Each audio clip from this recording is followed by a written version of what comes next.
Hello, everyone, and welcome back to Boogie Studios. Let's imagine ourselves back in 1955. We turn on the radio, and we're going to listen to our favorite radio broadcast called Suspense. Hope you enjoy.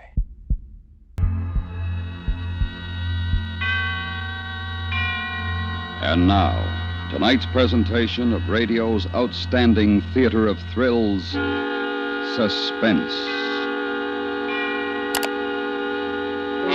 Tonight, we bring you transcribed a story of a very ordinary family and what happens when a UFO lands in their backyard. We call it Heavens to Betsy. So now, starring Trude Marson and Hy Averback, here is tonight's suspense play, Heavens to Betsy.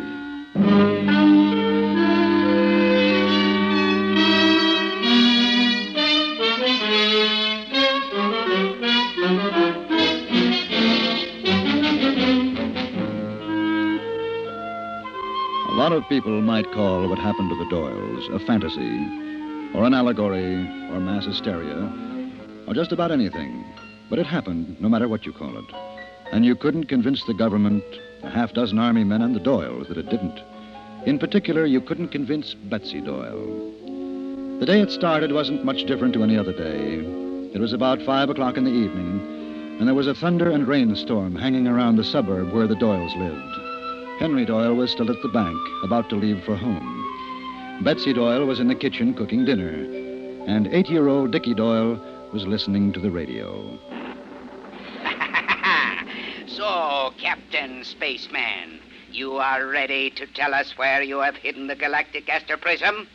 Never, Pathoth. With all your secret knowledge, if you're really so smart, you should be able to use your visio-autoscope and find out for yourself. Unfortunately, while you put up such a tremendous, although useless, struggle against the Royal Soldiers of Gramick, the visio-autoscope was smashed. It will take 2 days to repair it, and I cannot afford to wait. That's too bad, Pathoth. Then I am afraid I have no other alternative.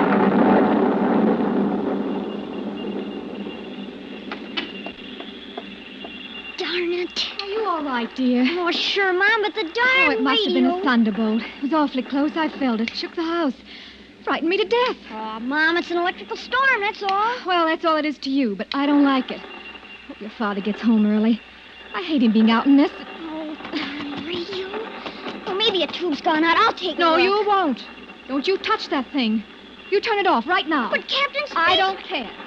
It's dangerous having the radio on in a storm like this. Oh, Mom, that's silly. Please. Please do as I ask you, Dickie. Makes me nervous. Okay. You can help me in the kitchen if you want. Oh, I guess I'll read a book or something. Why don't you bring it in the kitchen and read it? You can keep me company. I wish you would. Okay, Mom. Hello? Hello, Bets. Are you all right over there? Ella? Hi. Oh, sure, we're fine. Wasn't that something? I thought it was right on the house. Oh, I was scared, too. I looked out the window and I saw the flash. It looked like it was in your backyard. Oh, thank heavens it wasn't. Must have been on the other side of the trees. I guess so.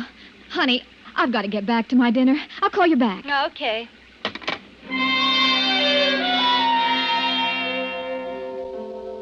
That's how it started. The great flash, the explosion, and there was only static to speak for the radio.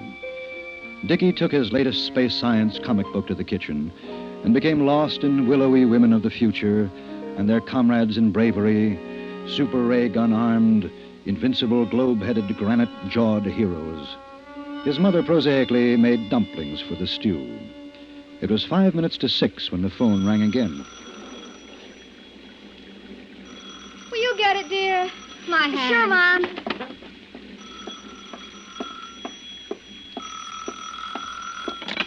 Hello? Oh, hello, Bets. This is Richard Doyle. Oh, Dickie, this is Mrs. Gilbert, dear. Is everything all right over there? Can I talk to your mother? Mom's making dumplings. She can't come to the phone. Oh. Well, ask her what that funny glow is over your way. Is there a fire in the woods? Did the thunderbolt set fire to something? I don't see anything. No fire around here, Mrs. Gilbert. Besides, the rain would put out a fire. Well, there is something glowing, Dickie. I can see it from my window. I don't know why you can't. It's right out there near your house. Maybe it's out the back. I'll take a look, Miss Gilbert. All right, dear. Who is it, Dickie? Miss Gilbert, Mom. She says there's a glow around here somewhere. Glow? Yeah, she thought it was a fire. I'm going to take a look out back. Oh, no, you're not. It's pouring out there. You can pull up the shade and see out the window. Okay. I'll be glad when your father gets home. I don't like these storms. Dickie, will you... What's that? I don't know, Mom. I guess it's what Mrs. Gilbert was talking about. Kind of a glow. Oh, it's in the backyard. It's on fire. No, it isn't. It's just something shining like... Pull down the shade. Pull down the shade. Hurry. Hurry. Oh, here. Mom. Oh, don't you be scared. We've got to think. What would your father do? Maybe we'd better You just... better give your old man a kiss. Hi, son. Oh, Hi, Henry, Dad. darling. I didn't hear you come in. No, I guess you didn't. I'm so... Dear, there's something out there. Where? In the back. We saw it. No! Oh, you mustn't go out. I don't get it. What? Look. See, Dad? All shining and glowy. Where'd that come from? I don't know. Ella called and said she saw it from her house, didn't she, Dickie? Yeah. Oh, hey, All Mom. right. Quiet, son. We've got to investigate this. Yeah, but Son, there's something out there, all right. No question about that. Can't see too well. The shrubs are in the way. It's like neon lights, only all over. You going out there, Dad? Can I come with you? Son, this is one of those times I was telling you about. Fools rush in where brave men fear to tread. You remember me telling you that? Yes, Dad. Well, this is one of those times. Mr. Doyle turned back to the window and stood staring out into the wet night, softly radiant from the glow in his backyard. He was a man to whom the unusual rarely, if ever, happened. A man who in his teens dreamed of adventure and heroism, and his 20s dreamed of adventure and heroism, and now in his late 30s still dreamed of adventure. The heroism, at least, was tempered by knowledge of his own weaknesses.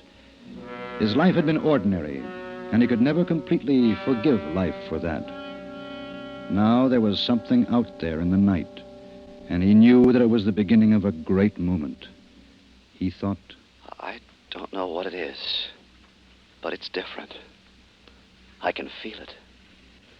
I know it. I'm a little afraid to go out and see, but I want to. It's my chance, whatever it is. It's come to me, to Betsy. It might even... Dad? Dad, what do you think? What do you think it is? Oh, yes, son. I was looking at it. This is a time for caution. Betsy, go up and get my pistol, will you? No. No, I will not. You call the police, the fire department. It's not a fire. It's a thing. Probably perfectly harmless, but I want to make sure. Oh, Henry, Dickie, get my please. pistol, will you? Oh, boy, sure, Dad. Be right back.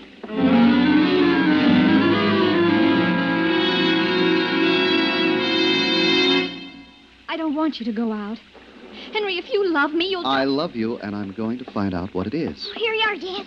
Thank you, son. Well, if you're going, I'm going too. Oh, no. Oh, yes. Dickie, you get my raincoats in the hall. Okay, Mom. Honey. There's no use talking. I'm going. What do you think it is in the yard? I don't know, but I've got an idea. Oh, here, Mom. Can I come too, Dad? Can I? No, son, you stay here. Oh. All right, Henry. I'm ready. All right. Come on, and stay behind me. You understand? I'll watch from the window. Yes, you do that, son.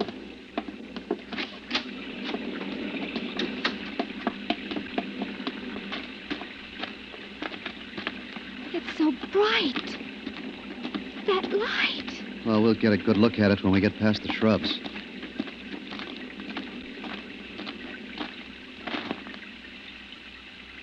Henry. Look. You wanted to know what it is? I'll tell you.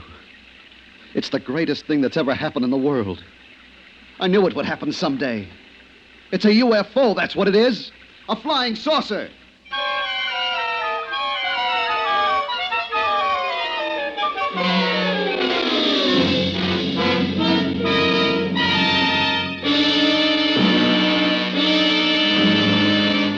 You are listening to Heavens to Betsy, tonight's presentation in radio's outstanding theater of thrills, Suspense.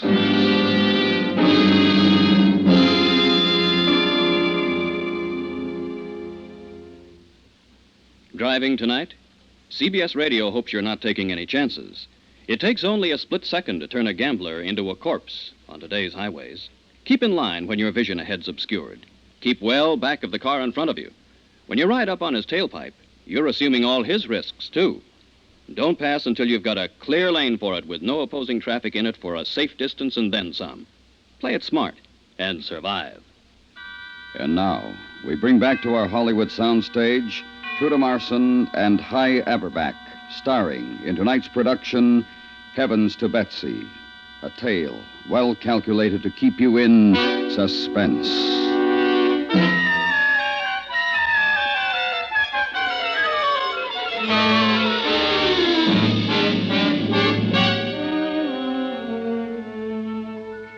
That's what it was, all right. No longer an unidentified flying object, but a very real flying saucer. Henry Doyle believed in saucers, and this one had landed in their backyard and lay in the mud, glowing, a soft, rich, silvery glow. They were lost in excitement, and with it went their normal Earth-like fear. Together they walked around it. Well, I figure 8 feet long and 3 wide and it's about 2 feet high. Wouldn't you say that, Bets? I guess so. There's no door, no windows or anything. How are the people going to get out? I don't know. I don't know. What's that? Hmm? Siren. Somebody else must have seen it. I'll bet it's the police. Yeah. Yeah, I wouldn't be surprised. Come on, let's get inside. What are you going to do? If they come here, you let me do the talking. I don't want you or Dickie to say a word. But Henry, I want you to promise me this is the most important thing in our lives. I mean it, Bets. You promise? What's got into you, Henry? You're so funny. All I right, just don't... all right. I'll tell you. This thing, this saucer, it doesn't surprise me, see? I've known this was going to happen. I'm not like those people who laugh and make jokes about it. I knew it was coming. Up there on some planet, it's been planned for a long time, a billion miles away. They didn't surprise Henry Doyle, though. No. This is big. Bigger than you can imagine. And maybe we're the first people in the world to know about it. That's why.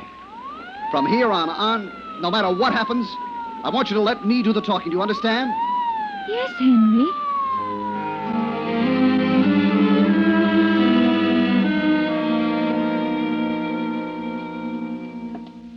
Is something wrong, officer? Well, that's what we want to find out. I got a call from a Mrs. Gilbert down the road. Said she called you a few minutes ago, and the kid answered and then went away and didn't come back. Oh, gee, the phone. I forgot. Mom, Mrs. Gilbert. Well, what's it all about? What's what all about, officer?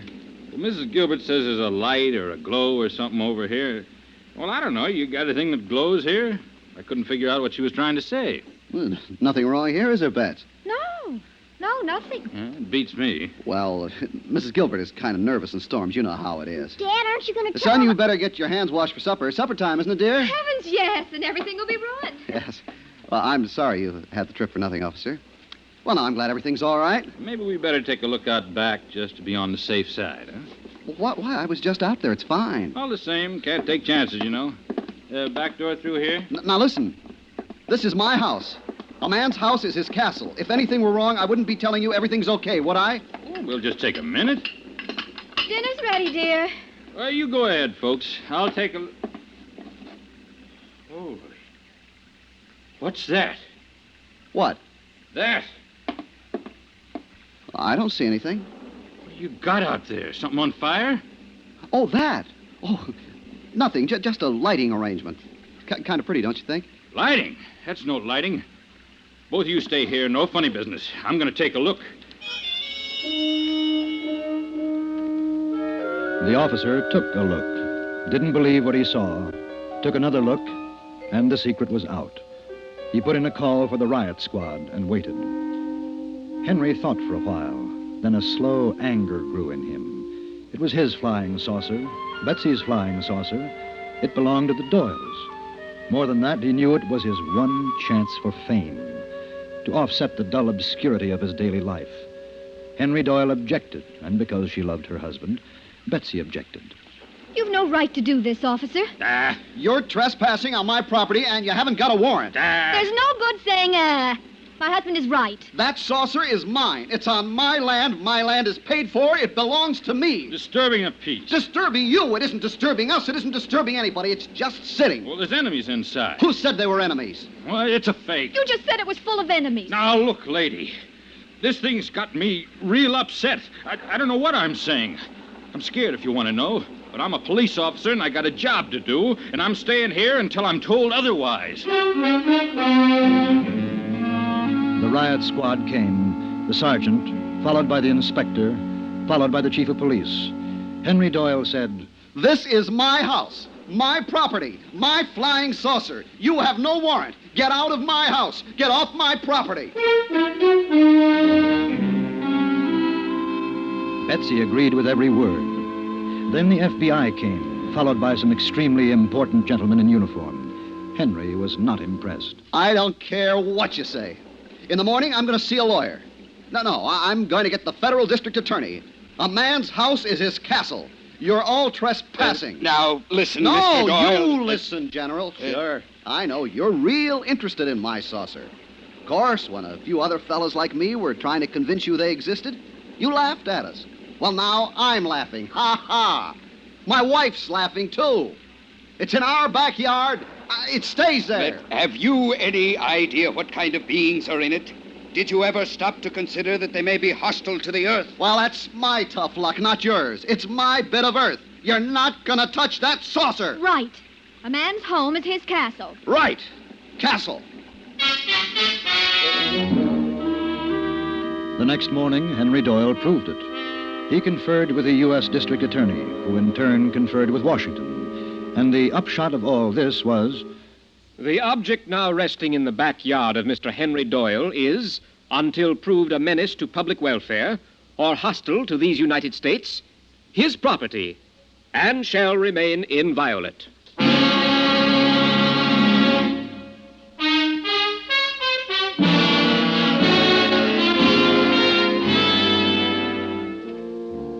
The Army didn't agree. Neither did the police or any other law enforcement agency.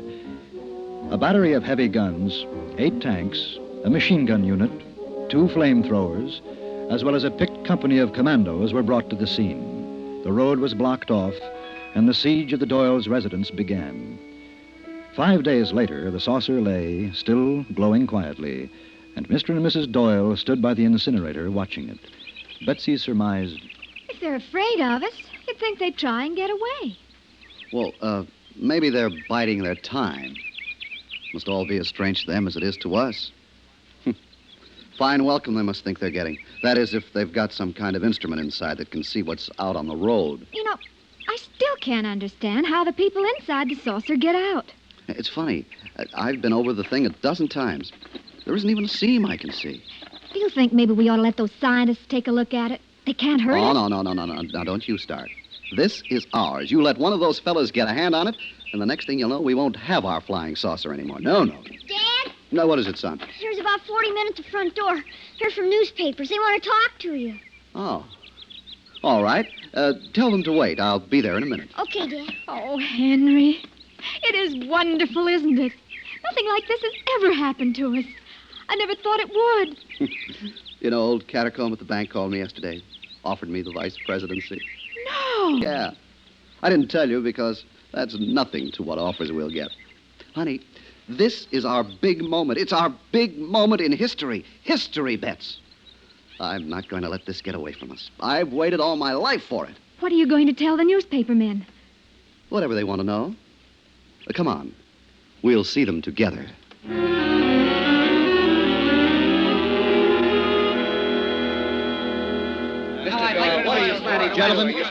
Gentlemen. Now, gentlemen, you've asked my opinion of the object. Do I think it is a ship from out of space? So, gentlemen, my answer is yes. In due time, as soon as the government and I come to terms and that ridiculous show of force outside my house is withdrawn, you will be allowed to see the thing and to take your pictures. Well, gentlemen, that's all I can say for the moment. I know you'll excuse me. There are many things to attend to. Oh, Henry, you're wonderful. You sounded just like a senator, even a president. Oh, no. I'm still plain old Henry Doyle, your loving husband, whose home is his castle. A senatorial committee came to investigate. Henry was polite, allowed them to see his saucer, but no more. And the word spread until there wasn't a corner of the globe that didn't know about Henry Doyle and his flying saucer. A week later, the Supreme Court was in session debating the district attorney's decision. The country was divided. Half said the saucer belonged to Henry. The other half thought it was a shame. They never quite made clear what the shame was, but it was.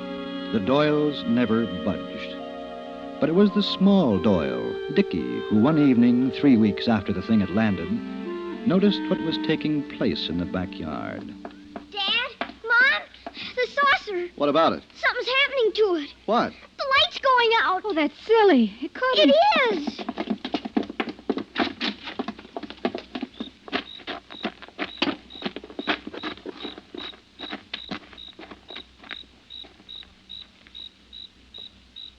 He's right.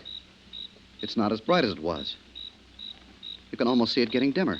What do you think's happening? I don't know. Maybe they're going to come out now. I don't know. Henry, I'm afraid. Oh, no, you don't have to be. Something's wrong with it. I can feel it. Oh, no, that's silly. It's the people inside I'm worried about.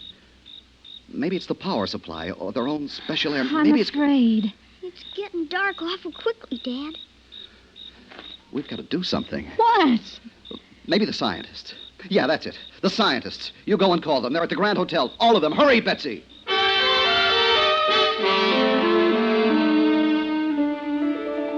The scientists came. Grave and wise, they rapped on the thing, listened with super stethoscopes, took readings on wonderful electronic devices, and shook their heads. That night, at exactly 11:04 p.m., the glow went out. And as it did so, the saucer began to shrivel, grew smaller and smaller. The group watched silently. Can somebody help? It's just melting away. What can you do? It's dying. Henry, it's dying. We've got to help. I don't know.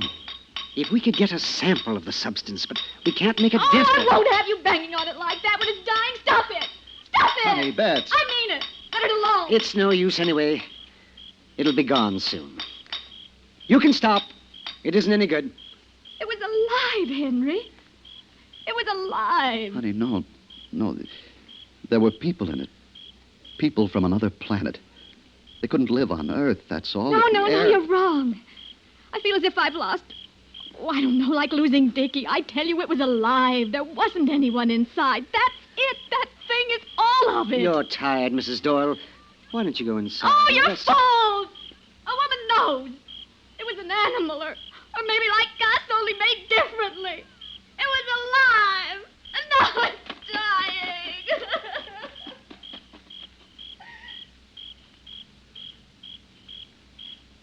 It's almost gone. Yes. It's too bad we couldn't have examined it earlier. Dad, listen.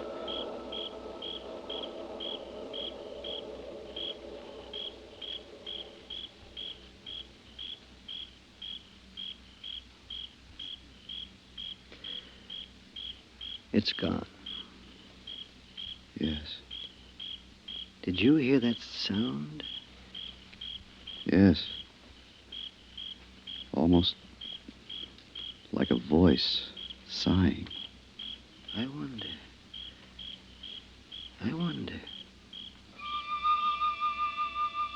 On the spot where the thing had rested, there was nothing, not a fragment. And although they didn't know why, The scientists and Henry Doyle stood for 5 minutes, just looking. Nobody spoke a word, and there was a great quiet, a sadness in the air.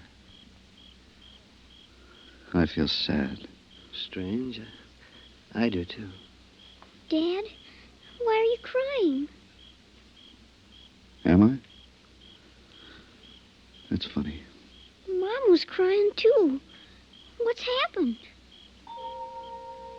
They all went away, silently. The scientists, the guns and tanks, the soldiers and police. And finally, only the Doyles were left in their house, which was their castle. Do you really think it was alive? Yes. I think it was hurt and fell down, and we didn't understand. If I hadn't been so selfish, wanting to keep it to myself, we might have saved it. No. No, it's probably better this way. You know, everybody felt what you felt. Sad. Even the general. And the scientists. I wonder what it was. Where it came from. Somewhere up there. Perhaps one day, another will come.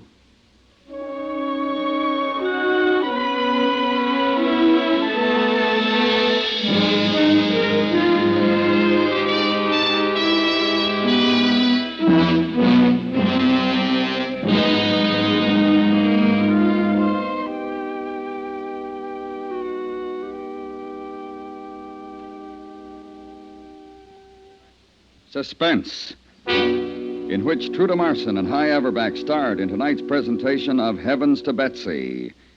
Be sure to be listening for next week's presentation of radio's outstanding theater of thrills, Suspense.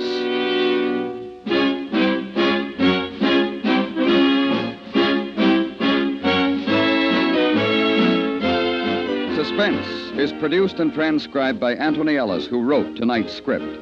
The music was composed by Rennie Garrigan and conducted by Wilbur Hatch. Featured in the cast were John Daner, Victor Perrin, Byron Kane, Richard Beals, Virginia Eiler, Barney Phillips, and Howard McNear.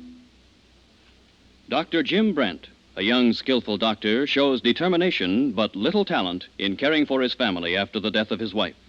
The problems that beset him on his road of life are yours to listen to Monday through Friday in the daytime on most of these same stations. It's Road of Life, another great daytime dramatic program in the family of daytime shows millions hear every day at the Star's address.